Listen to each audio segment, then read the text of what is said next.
விஷப்பாம்புகள், கொடிய விலங்குகள் உலாவும் அடர்ந்த காட்டுப்பகுதி.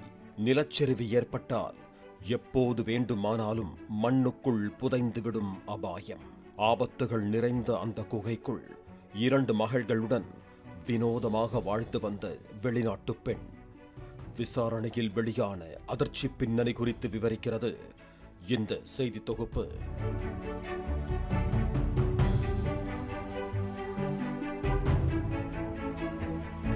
கர்நாடக மாநிலம் உத்தர கன்னடா மாவட்டத்தில் கோகர்னா அருகே உள்ள ராமதீர்த்தா மலை அமைந்திருக்கிறது. இந்த மலை கொடிய விலங்குகள், விஷப்பாம்புகள் கொண்ட அடர் வனப்பகுதி என கூறப்படுகிறது. இங்கு கடந்த 9ஆம் தேதி இன்ஸ்பெக்டர் ஸ்ரீதர் தலைமையிலான கோகர்னா போலீசார் கண்காணிப்பு பணியில் ஈடுபட்டிருந்தனர். அப்போது வனப்பகுதியில் நிலச்சரிவு அபாயம் அதிகமுள்ள பகுதியில் ஆபத்தான குகைக்கு அருகே பெண்ணின் துணிகள் காய்ந்து கொண்டிருப்பதை பார்த்துள்ளனர்.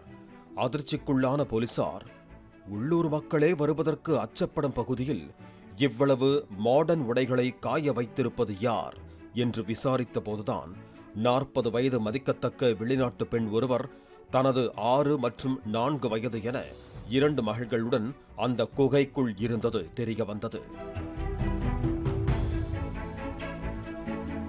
அவர்களை மீட்டு விசாரணையில் ஈடுபட்ட போதுதான் அதிர்ச்சியூட்டும் பின்னணி வெளிவர ஆரம்பித்தது. மீட்கப்பட்ட பெண்ணின் பெயர் குதினா. ரஷ்யாவை சேர்ந்த இவரது மூத்த மகள் 6 வயது பிரேமா, 2வது மகள் 4 வயதான அமா என்பதும் தெரிய வந்தது. உள்ளே அந்த பெண் ஒரு ருத்ரா சிலையை நிறுவி வழிபாடு மற்றும் தியானத்தில் தனது நாட்களை கழித்ததும் தெரிய வந்தது.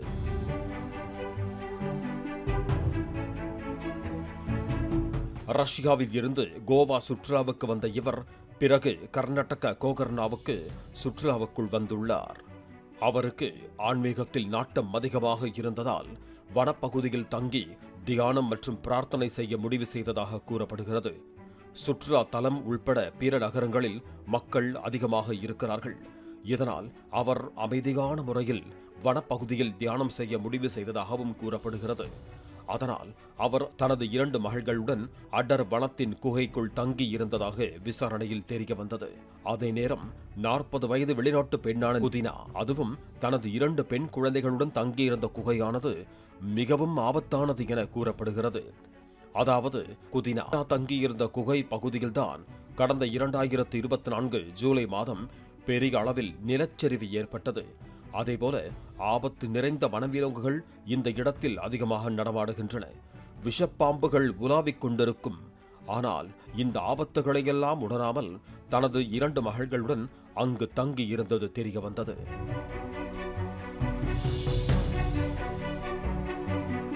இதுகுறித்து உத்தர கன்னட காவல்துறை கண்காணிப்பாளர் எம் நாராயணா கூறும்போது, எங்கள் ரோந்து குழு ராமதீர்த்த மலைகளில் உள்ள ஒரு குகைக்கு வெளியே ஆடைகள் மற்றும் பிற துணிகள் காய்ந்து கொண்டிருப்பதை கவனித்தனர்.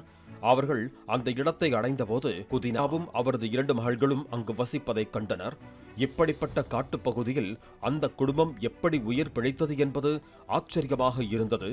அதிர்ஷ்டவசமாக அவர்கள் தங்கியிருந்த காலத்தில் அவர்களுக்கு எந்த பாதிப்பும் ஏற்படவில்லை என்றார். இதனைத் தொடர்ந்து அவருக்கு கவுன்சிலிங் வழங்கப்பட்டதாகவும் கூறப்படுகிறது.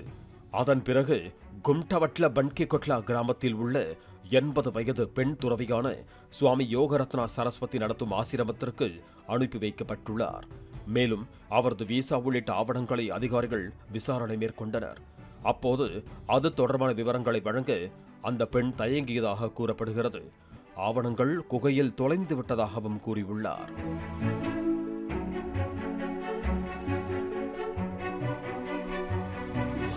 இதையடுத்து கோகர்னா காவல்துறை மற்றும் வனத்துறை அதிகாரிகள் குகைக்குள் சென்று தேடி உள்ளனர்.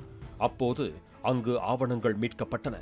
அதனைத் தொடர்ந்து நடத்தப்பட்ட விசாரணையில் அவர் 2016 அக்டோபர் 18 அன்று வணிக விசாவில் இந்தியாவுக்குள் நுழைந்தது தெரிய வந்தது. அந்த விசாவானது 2017 ஏப்ரல் 17 அன்று காலாவதியாகியுள்ளது.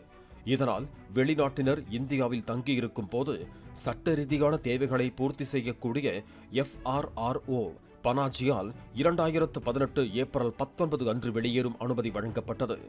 இதனைத் தொடர்ந்து அவர் நேபாளத்திற்கு சென்று 2018 செப்டம்பர் 8 அன்று மீண்டும் இந்தியாவிற்குள் நுழைந்ததாக கூறப்படுகிறது. அதாவது குதினா விசா காலம் முடிந்தும் இந்தியாவுக்கு வந்து சட்டவிரோதமாக தங்கியிருந்தது தெரிய வந்தது. பாதுகாப்பு காரணங்களுக்காக அந்த பெண்ணும் அவரது மகள்களும் பெண்கள் மற்றும் குழந்தைகள் நலத்துறையின் கீழ் இயங்கும் கார்வாரில் உள்ள அரசு மகளிர் காப்பகத்திற்கு மாற்றப்பட்டதாக காவல்துறை தரப்பில் கூறப்படுகிறது.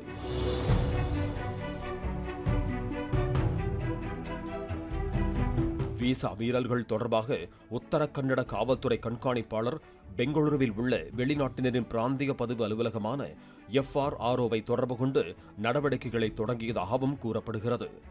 உள்ளூர் அரசு சாரா நிறுவனத்தின் உதவியுடன் ரஷ்ய தூதரகத்தை தொடர்பு கொண்டு அவரும் அவரது குழந்தைகளும் பாதுகாப்பாக நாடு திரும்புவதை உறுதி செய்வதற்காக திருப்பி அனுப்பும் நடைமுறைகள் நடந்து வருகின்றன என்றும் கூறப்படுகிறது.